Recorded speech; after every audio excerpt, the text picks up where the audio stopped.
And here are the first 15 promises he has made if he is reelected.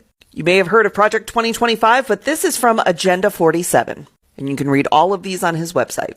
First, he promises that he will carry out the largest domestic deportation operation in history. He will also ask for the death sentence for anyone convicted of human. He will close the Department of Education and return all education standards to the states to decide. He will put prayer back into school, and he will criminalize any race-based advantage programs. Yes, before we proceed with this video, when you take a look at this tweet, woke influencer lists all of the terrifying things that Trump would do if he wins and accidentally made him the most epic campaign ad ever.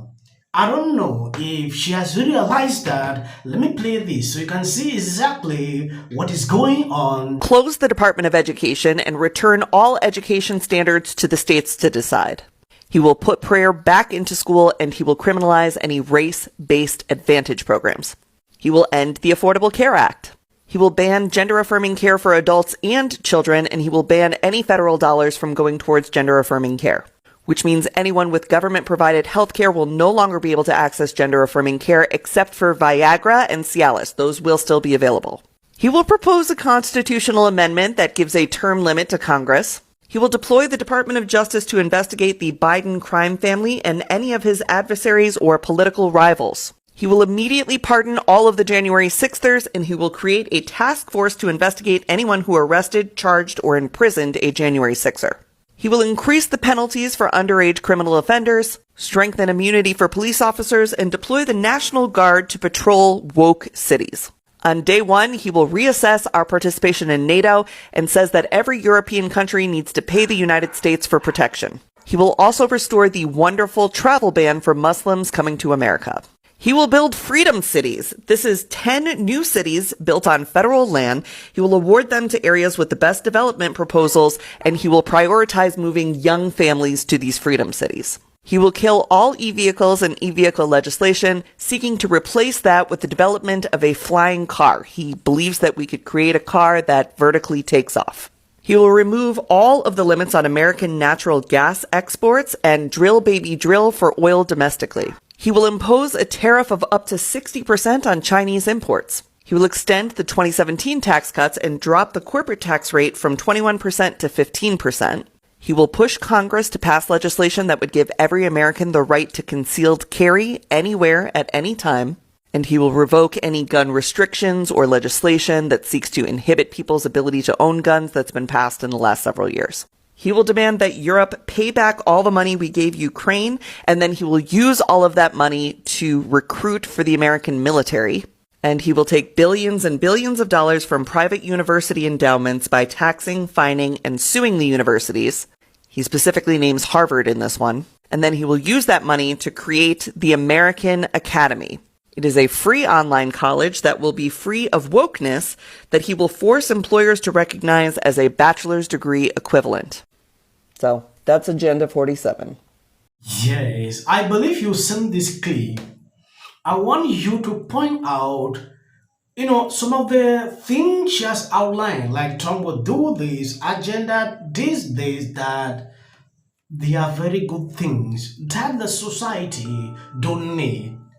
So when you come here, like you want to, send out a message to your supporters, reason they should not vote Trump, at the end of the day, she is making a fool of herself. People that understand and are in line with the good things of life will obviously agree with Trump. Like, these things are not good for the society. They should be eliminated. So when I see these people putting out videos, these are Biden influencers on TikTok.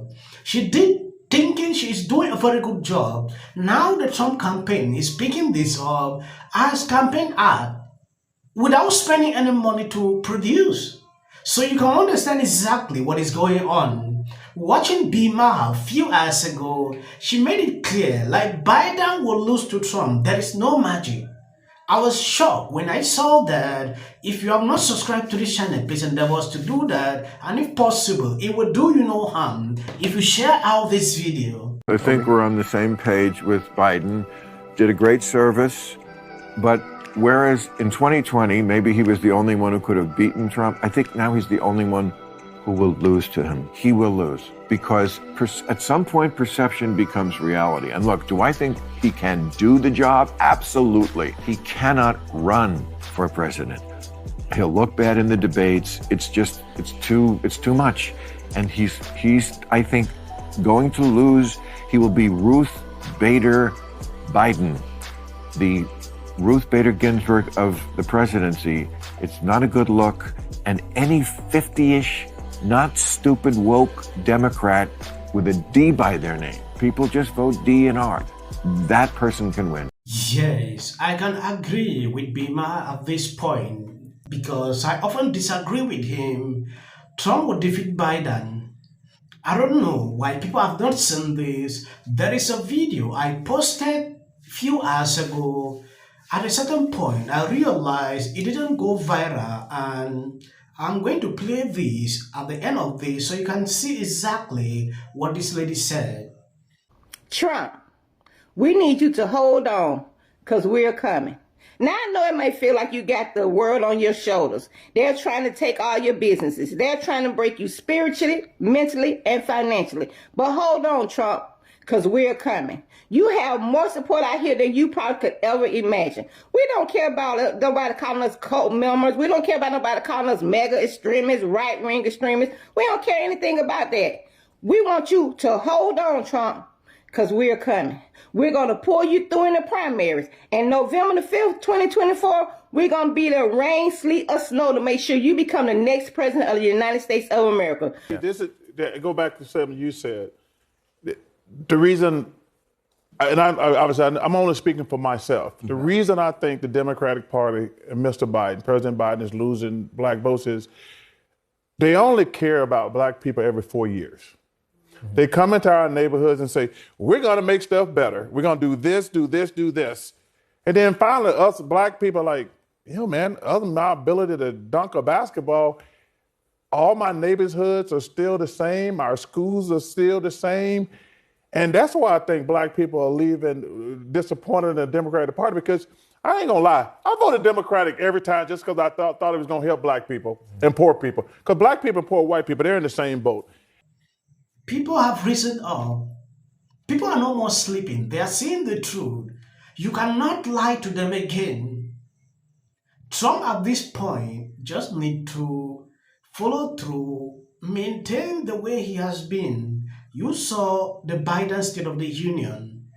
He mostly targeted him with some ridiculous point. January 6th, that is something people are familiar with, so they are no more interested in that. They should look for something different to campaign on, because these abortions that are putting up on daily basis, people know that it is what they used last year. And if they continue with that, I think that will not work out. A lot is going on. Republicans have points that are putting Democrats out, so they are struggling by all means.